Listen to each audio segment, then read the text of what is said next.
More breaking news now from the Iowa State House. Governor Reynolds' school choice bill has now passed the Iowa House. KCCI chief political reporter Amanda Rooker is live at the Capitol building for us tonight. And Amanda, it is now on to the Senate for this bill.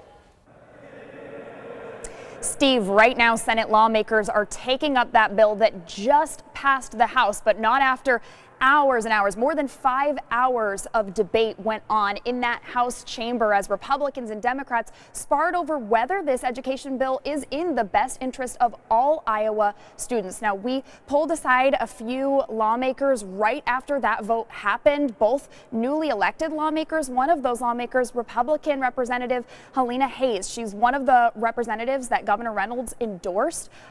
She beat out the former Education Committee Chair, Dustin Hite, who was an open school choice critic, and she argues that this bill is going to be what's in the best interest of all Iowa kids and empower parents to make the best choice for their kids. But on the other side, we talked to also newly elected lawmaker Democratic Representative Austin Baeth, who said tonight was heartbreaking. He says that this was a bill that he calls fiscally irresponsible, and he says that it was heartbreaking to watch that vote happen.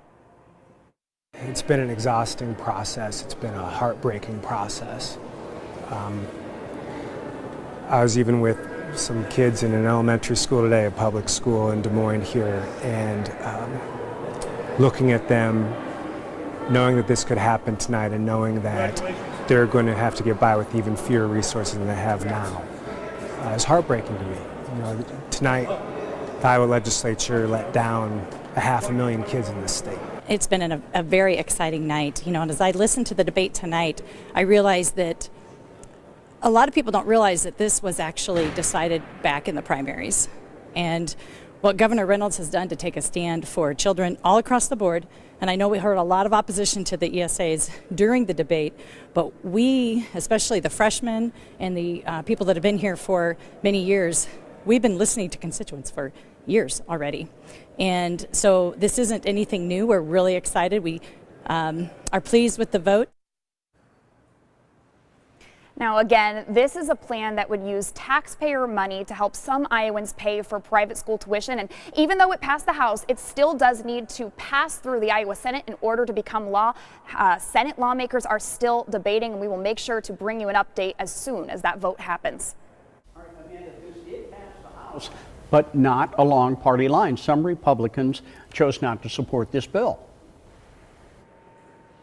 Steve, that's right, and that is a very rare occasion. Usually we see votes happen in the Iowa State House along party lines. All Republicans vote one way, all Democrats vote one way, but this bill was actually 54-45. That means that at least 9 Republicans broke with the majority decision and voted against this bill, but it wasn't enough. There was enough Republican support to get this bill across the finish line. Now we wait to see what will happen in the Senate. Steve.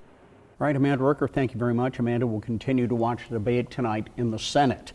State Auditor Rob Sand, a Democrat, says he is concerned about transparency when it comes to state tax money being used to pay private school tuition.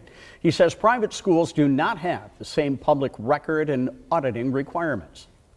They are taking tax dollars and giving them to private entities while giving taxpayers no right to know how they're using those tax dollars. Iowa Democrats say they still have a lot of questions about how much this plan will cost and how much the state will have to pay a private company to administer the program.